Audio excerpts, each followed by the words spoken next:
I've been promising you guys since morning that I'm going to drag him inside the studio. Literally did. He done show. Yes, we got Adekunle Gold. This is a slippery one, y'all, because if you follow him on social media or anything about his life, he's constantly working, constantly on the move. So we're like, please confess before you go anywhere. Welcome. Listen, I'm in this room and I'm like, wait, yeah, it's been long I came here because how do I not know about this beautiful room? It's been a while. I know. It's shame on you, actually. I shouldn't be smiling up at you. I'm sorry. Shame on you. I mean, I've been on the road, like you said, working. Yeah, okay. But it feels good to be back. I'm happy. It's always nice when you're back in your motherland, like how they say it in the abroad. You're back in the motherland. Guys, in case you have not noticed, there's no way you can have noticed because big hand to your PR team. What? All the work, man. All the work, they're doing it. And he has his album. It's out right now. This is his 5th studio album, Yep. Tequila Ever After. I really like this project. And if you ever had tequila, I think I understand why it'll be Tequila Ever After. Happy Ever After. I get that. Yeah. So can you please tell us about this project before I give you some sweet music from this album? I've been privy to listen to a bunch of it already, and it's really good. First of all, why the name Tequila Ever After? First of all, I'm thankful for this 5th studio album. I'm thankful for the incredible work that's gone in there. You know, Tequila Ever After. You know, I discovered tequila. I mean, I knew about tequila, but I just never had it. Never drank it. But for the first time last year in April, I drank it in LA, and I thought, my God, this is crazy. Now it felt different. For the first time, how is that possible? I don't even know, because I mean, I had cognac and all that, all of that. I don't want to mention names, but you get. But for the first time, somebody brought me a bottle of Patron. I just tried one shot, literally, and I'm like, wow. Okay. This is a great feeling. Everything they say about tequila checks out. I'm like, all okay. Right. I think the album has a little bit of everything inside, if you ask me. Everything. It's a happy album, you know. It's conversations you have over shots of tequila, you know. When the tequila kicks in, what do you say? You know, what do you say to your friends? Exactly. These are the conversations on this album. All right. So talking about conversations on this album, people have been talking about the people that you have featured in this album, from Labyrinth to Pharrell. And Pharrell actually said something about you as well. Yeah, man. How did this link up happen? How did these link ups happen? What was your favorite link up and how did they happen? I think Pharrell's one is probably like the legendary, most important one to me. And that's because back in 2013, I saw his tweet. You know, you're already that person. Just put yourself in that place. And you know, those words just literally changed my life because I embodied like the words. It meant something to me. Like you have to show up. You know, you have to be that person. You're already that guy. Just put yourself in that place. And ever since, if you check my tweets, I think I retweeted yesterday. Like I've been tweeting it. These words have changed my life. I said it like 3 times on Twitter. Yeah. And thinking that now finally meeting. That must have been so out of body experience because I feel like he's a taste maker.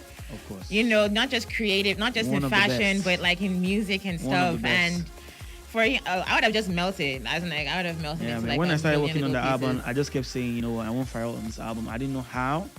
Then I manifested it. I mean, that's what I did all through this album. Manifested everything. We have to talk about this, your manifestation. We're going to get into I'm that. telling you, such a hack. We have to talk about it. We have to talk about it because your evolution is something I have to get into. I actually wrote that down because I think you're one of the few people that did it right. So can you tell me which one was your favorite feature in your album? It's a lot. Is it a lot? Or you're just trying to be nah, for real. It's, diplomatic and tactful? It's falling up. There's falling up. Just because, like I said, I mean, you said we're going to get there. That whole song is a manifestation that happened, you know, right in front of my eyes, you know, because, like I said, I wanted Pharrell, I manifested him, and then he came, like, it happened, right? Then I was watching the Grammys. I was watching Now Rogers play, you know, at the Grammys, and I took his picture. I sent his picture to Tunji, CEO of the Jam. I'm like, I want this man on my album. I'm manifesting him on my album. 4 days after, Tunji ran into him on his way to Miami. Tunji was coming to the session in Miami, you know, with Pharrell because I was working with Pharrell. I was going to work with Pharrell, right?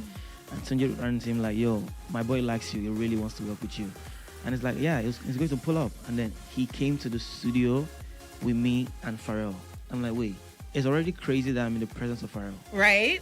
Having now Rogers walk in, and we've seen that how dangerous that duo is, together on the song. You've seen it before. And then having both of them on my song. I know what you mean. It's incredible. I love it. And following up, there's Chasing Peace of Mind, with Habib Kwaite and Amifaku. Habib Kwaite, because I grew up listening to him, if you had a laptop back then, 2002, 2003, his song was one of the songs on Windows Media Player. So I used to listen to Ikabara a lot, and I always said, when I grow up to become a superstar, I'll find this man, I'll work with him. So this manifestation thing, has it been a thing you've always been doing? Go and check it. Because what exactly do you do? Do you just say, I'm going to do this and then you leave it? Or how does it work? Because we've seen you move from a graphic designer, a creative guy, right? And then actually a little bit funny with your graphic design as well. It's really, really hilarious. It was really hilarious. Good job on that. And then you move from that with your brand, you move from also your sound. You went from Afro R&B-ish kind of Afro soul to Afro pop, Afro R&B, Afro beats. I went from high life to and all of that. And then it was the evolution, and it was seamless. It didn't seem too strange. It didn't seem too far-fetched from what you were doing before. It still seemed organic, and then also with your branding and your style. But I noticed nowadays a lot of people artists, it's easy for them to come out in a certain way. You love them because they sound a certain way, right?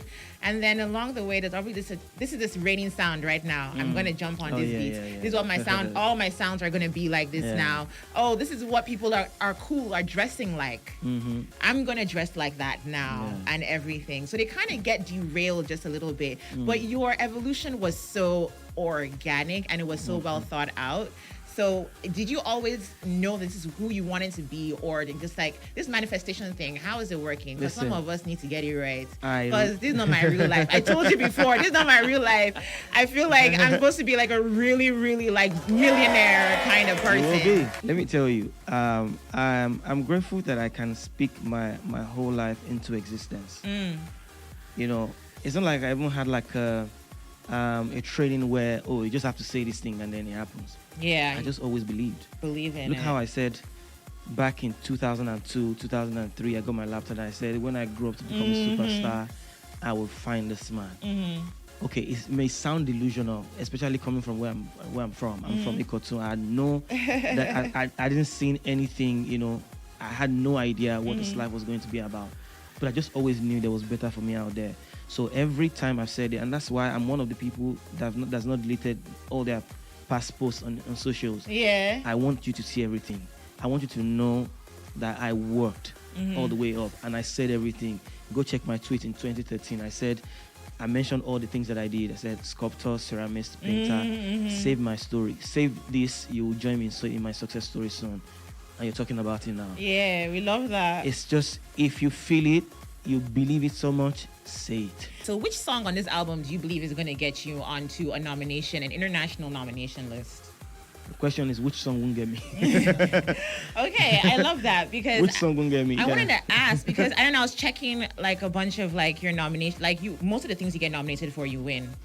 If you're in that category, you're going to win. But quite recently, I haven't, unless maybe I didn't really do my research well, but I haven't really been seeing for the international. I think you should be on the international list. Do you think? Do you think do you think they're not rating you? I don't know how to explain it. I feel like your name should be spoken more when they're bringing out it's a BT nomination for just best. Say it, I'm underrated, Abby. Yeah, I feel you're not underrated. I'm not saying you're underrated, but I feel sometimes people just be sleeping on a bicycle. It's okay. You know what I'm saying? Because I'm wondering, because I watch you and I see your shows. People go crazy at your shows. They're always sold out. Your PR goes hard. So I'm wondering, is it just that people are blind and they're deaf, or some people just don't like you, or what is it? Because I don't get it. It can't be that one. Because you got a nice aura. I'm loved. I'm just going to say, I feel like God intentionally is, prepared me for the steady growth. If there's one thing you can never talk about in my life, is that I dipped. Nah. Everything, all the way, I have grown. It might not be as fast as you want it. I might not be getting the accolade right now. Okay. But I have grown. Even though this time you will give me by force. I like that, because but I'm saying, so well, the point is, God has prepared me for this steady growth so I don't burn out. Ah, I see now. So I was asking why your evolution and your branding works out. I think it's also what you're saying right now. Some people just and then they burn out. Next one, they burn out.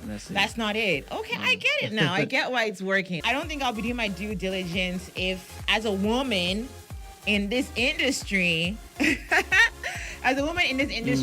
I don't talk about something that I noticed, I think it was over the last weekend, or I don't think it's up to like 9 days ago. And it kind of involved, it was where there was a Nigerian artist. And he was trying to, I don't know what he was talking about or what the beginning conversation was or what led up to that. It was Brimo, obviously, that was saying it. I mean, he put on a public platform, so yeah. It was Brimo that said it, and he mentioned he wanted to do something like that with Simi and with Efia as well. But they both turned him down, obviously. I would have done the same thing. Being married to somebody that's a very successful female musician, I feel like you would know better. Like, is this something that happens often? Because I was a little bit perplexed. Maybe I'm just a Jew girl. I don't know anything. Jew girls. I was very surprised. I was taken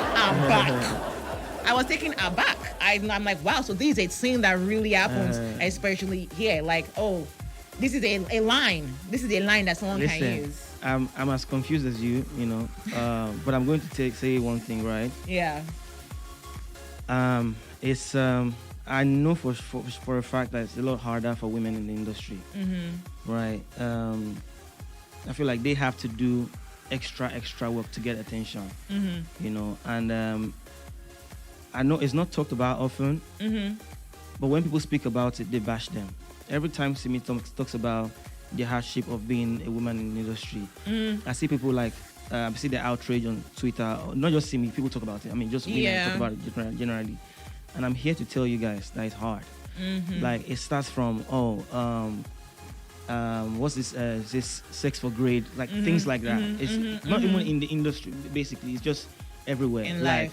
You want to take advantage of women and stuff. I would never subscribe to that. I think it's total BS. And yeah, it's really hard. I see the struggle every day. You want to make music, and then you have to get involved. It makes no sense. It's unfortunate that you're someone I know and Simi someone I know, and it's her name that was brought out. But I'm kind of happy that this was said, and so lackadaisically, so people can actually know, like, oh, like me, and be like, oh, this actually happens, and realize the outrage from it, and say, okay, maybe they can correct their actions, and like everybody else in the industry and every other facet, because it happens. It's 2023. Yeah, God, why is it still happening? I want women to be left alone. Let them try, please. Let us try, because we got a lot. We got a lot to give. Yeah. Okay, AG, thank you so much for coming by in the studio. Thank you for having me. Okay, and this album is great. If you guys haven't checked it out, you should go check it out. It's Tequila Ever After is streaming everywhere right now. And where can we catch you next? Everywhere. Because there's always something going on. I told you your PR team is really on fire. There's always something going on. Just last night, y'all, in case he did not tell you, you're not receiving invites, disturbing move. There was something yesterday, album, listening launch, party, something. Yes, I'm going to tell them. They should stop you. Where are we going to see you next? We miss you. Before you come on, you're going on tour soon. Yeah, I'm going on tour. I'm starting my North American tour. Oh, okay. September, I'm going to Europe. And of course, I'm coming back home. Yeah. Going to Australia. Okay. I mean, this beautiful album of mine, I need to take it everywhere on the road. You need to, please. It's like I've called it, Afrobeats Pro Max. The world needs to feel it. I'm here for it. After Afrobeats Pro Max. You don't hear, I'm straight from the horse's mouth. You guys, go stream it. Tequila Ever After. It's a great project. Thanks for being here. Thank you for having me.